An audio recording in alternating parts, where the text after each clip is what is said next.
안녕하십니까, 실버 똑TV입니다. 제가 오늘은 몇 가지 좀 생각해 보는 시간을 갖기로 했어요. 요즘 어르신들 모집이 잘 되고 있나요? 그리고 새로 생기시는 센터장님들 특히 정원 채우시기 위해서 많이 힘드시죠? 또 근데 그런 걸 볼 때 공단이 생각하는 관점과 또 저희들이 생각하는 관점, 주로 어르신 등급을 요청을 받습니다. 그러면 저희들이 생각 기준에 이 정도의 어르신이면 등급이 나오겠구나. 그리고 주간보가 굉장히 그런 많이 그 긍정적인 방향으로 흐르는 것 같아요. 그래서 보호자님들이 부모님을 이런 시설에 보내시고 싶어 하시고, 옛날에 그랬잖아요. 유치원에 대낮에 어린이 놀이터에 애기들이 놀고 있다면 쟤는 유치원 안 갔네? 근데 이제 어떤 애는 유치원 가서 막 재밌는 거 배워와서 막 그거 하고 이러는 걸 보면은 옆집에 안 다니는 애는 부러워하고 그랬던 것처럼, 이런 게 조금씩 저희 어르신들 사이에서도 아마 생기는 것 같아요. 처음에는 많이 부정적으로 생각하시고 거부하시지만 이용을 해보시면 점점 증상도 좋아지시고 또 활동적이 되시고, 이런 거를 볼 때 아마도 우리 보호자님들이 주간보호에 보내시기 위해서 등급 신청들을 많이 하시는데 어떻게 하면 낼 수 있느냐, 그리고 저희한테 많이 질문을 해오시고, 그래서 있는 그대로 보여드리면 되고, 또 치매 인지 등급 있죠. 인지를 포함한 그런 내용의 진단을 받으셔야만 되더라고요.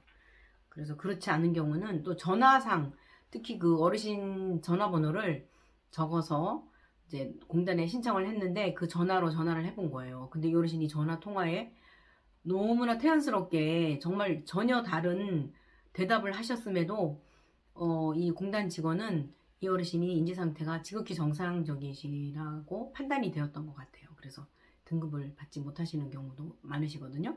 94세나 되셨는데도 분명히 일관성이 없이 말씀을 많이 하시는데도 그거를 이제 단시간에 통화로 이제 결정 짓기에는 아예 와 보시지 않으시더라고요. 이런 경우도 있었고요. 또 사실 노인 인구는 늘어나고 어린이집이 많이 이제 축소되고, 그리고 어떤 통폐합이랄까 약간 없어지려는 그런 시점이 있었죠. 많이 없애려는 시점?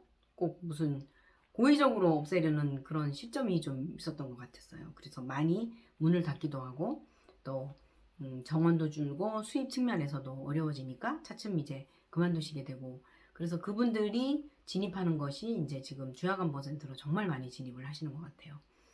저희 동네도 정말 어마어마한 평수에 300평 규모의 주간보센터가 이제 지금 인테리어 중에 있다는 소문이 들려서 직접 제가 또 가봤어요. 또 기자처럼. 근데 이제 뭐 노출은 안 하시더라고요. 자꾸 말씀을 안 하시고 웃기만 하셨는데, 어쨌건 소문이 이제 아니 땐 굴뚝에 연기나랴처럼 어쨌건 주간보센터를 하시는 건 맞으신데 구체적으로 말씀을 피하시더라고요. 저는 직접 찾아가봐요. 그리고 제 명함을 드리고 제가 어디에서 왔습니다, 제 소속을 밝히고, 그리고 제가 방문한 목적을 말씀드리죠. 그런 일이 있었어요. 그래서 그분들이 조금 전문성이 없는 분들이 아는 분, 그런 분들은 손익분기점을 넘기고, 그리고 임대료 부분이 이제 본인 건물이면, 근데 본인 건물인 경우도 또 뭐 대출이 많지 않다거나 부담되지 않다면, 그러면 그러신 분들은 또 하시겠죠. 그러나 전혀 모르는 상태로 덤벼들어서, 덤빈다는 말 죄송해요. 시작을 해서 어려움을 겪으시는 분들이 제 주변에 종종 있으셔서 그분들이 이제 전화를 받곤 해요. 제가 그런 현상이 나타나는 것을 보면서 자꾸 이렇게 공단 입장에서는 생겨나는 데도 있고, 또 생겼는데도 불구하고 어르신 모집이 안 되는 거예요. 정원을 채울 수 없는 거예요. 그래서 아직 이 시설이 이제 수요와 공급 측면에서 수요가 많지를 않은 건가? 그래서 축소를 해야 되나? 등급을 안 내줘야 되나? 자꾸 생겨나니까. 근데 안 채워져요. 못 채워요. 근데 막 엄청 등급을 내줬다고 생각을 하는데 못 채워요. 그 실제로 등급자가 많아요. 그러면 결론은 또 이용하시지 등급을 받고도 이용하시지 않는 어르신이 계시다는 얘기가 또 될 수도 있잖아요. 여러 가지로 이 문제를 좀 생각해 볼 수 있을 것 같아요. 그래서 이제 처음 차리신 주간보 센터장님들은 원장님 그 요양원의 원장님도 마찬가지라고 생각을 해요. 어떻게 모집을 해야 될지 좀 고민을 해보시고 적극적인 방법으로 모집에 그 일정한 시간을 투자하셔야 될 것 같아요. 그 초기에는 여러 가지로 힘든 점이 많겠지만 특히나 어르신을 위해서 모시기 위해서 만든 시설인데 어르신이 안 계시다면 무슨 의미가 있겠어요. 그 고생에서 모든 과정을 오픈하기 위해서 모든 과정의 어려운 점들을 다 지나와서 드디어 오픈은 했는데 어르신들이 오시지 않는다면 그거 참 큰 문제거든요. 그리고 계속 생겨나고 있고 생겨나는 센터들이나 요양원의 특징은 아주 간접 조명 이런 걸로 인테리어나 아니면 시설로 정말 감동을 주더라고요. 그래서 그런 수요자들의 어떤 욕구나 니들을 그렇게 이끌어내는 것 같더라고요. 그래서 저도 조금씩 좀 시설에 변화를 주고 있고 좀 투자를 짬짬이 수익이 조금이라도 남으면 저는 그럴 때마다 이렇게 그런 시설 쪽에 좀 투자를 하고자 노력 많이 하고 있습니다. 근데 공단 입장으로 봤을 때는 사람이 많이 이제 모집이 안 되니까 빈자리가 많으니까 또 이거를 내주지 말아야 되나? 이제 빈자리가 있는데 자꾸 생겨서 허가를 내주면 뭐 하느냐 이렇게 생각을 해서 자꾸 주간보센터 수를 줄이려고 하는 그런 것 때문에 자꾸 어떤 자꾸 예산을 줄인다거나 아니면은 또 이런 현상들이 있어요. 요즘 한 어르신의 다른 이제 센터장님의 이제 실화인데 실화? 좀 말이 웃기네요. 어쨌든 실제로 겪은 일인데 이제 이렇게 전화가 왔어요. 거기 이용하시는 어르신인데 이제 코로나 때문에 등급이 연장이 되고 막 이렇게 됐잖아요. 그래서 이 어르신이 처음에는 이제 건강이 안 좋으셔서 등급을 받으셨는데 걸음도 잘 못 걸으시고 그랬는데 주간보를 이용하시면서 한 1년 정도를 지내시다 보니까 좀 좋아지신 거예요. 1년까지는 안 되었는데 한 8개월, 10개월 정도? 그러다 보니까 이제 이 어르신이 어느 날 이제 병원을 가시고 또 남는 시간에 뭐 다른 볼일 뭐 이발소도 가시고 또 은행도 가시고 막 이러시겠다고 했대요. 그래서 근데 사실은 어르신은 그 이용 시간이 그 시간이잖아요. 그리고 주변에 아마 동네 사람들이 저분은 주간보호센터를 가는 사람인데 막 이발소에도 있고 아니면은 뭐 또 은행에서도 다니고 막 이런 일이 있다면 그러면 될까요? 안 될까요? 이런 거 제가 조심하시라고. 그래서 방문요양 같은 경우는 요즘 많이 환수를 많이 받으시더라고요. 환수 금액 발생돼서.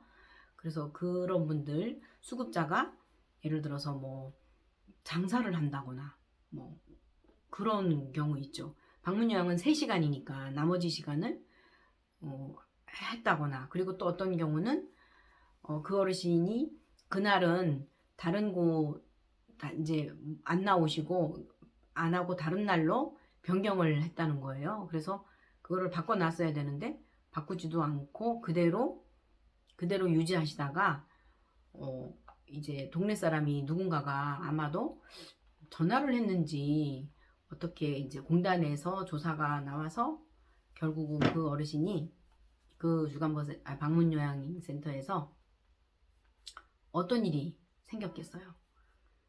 그 바꾸기로 하고 그거를 서류상 바꿔놓지 않았다거나 갑자기 생긴 일이라 그렇게 요양보호사님은 가지 않았고 그 시간대에 분명히 급여 계획표에는 이용하는 걸로 되어 있었는데 그런 일이 있었다면 제가 잠시만요. 그런 일이 있었다면 이런 것들이 정말 굉장히 주의해야 할 그런 일인 것 같아요. 많이 주변에 환수를 받으시는 분들이 많더라고요. 저도 늘 그래서 우리 어르신 중에라도 누군가가 안 나오시고 조금 거동이 가능하신 분들 있죠. 그런 분들이 예를 들어서 안 나오시고 막 은행 볼일 보러 가신다거나 우리 어르신들은 왜 그렇게 자동이체 해놨음에도 불구하고 돈 낸다고 뭐 은행 앞에 내려달라고 그러고 막 그러셔가지고 제가 그럴 때는 안 된다고. 그리고 이제 또 뭐 병원 가시거나 그럴 때도 꼭 누구와 동행을 하시고 보호자님하고 동행을 하고 가시라. 혼자 가시면 안 된다. 그 참 이게 보는 눈이 많더라고요. CCTV만 있는 게 아니라 주변에 이렇게 보다가 이렇게 어떻게 들어가는지 들어가요.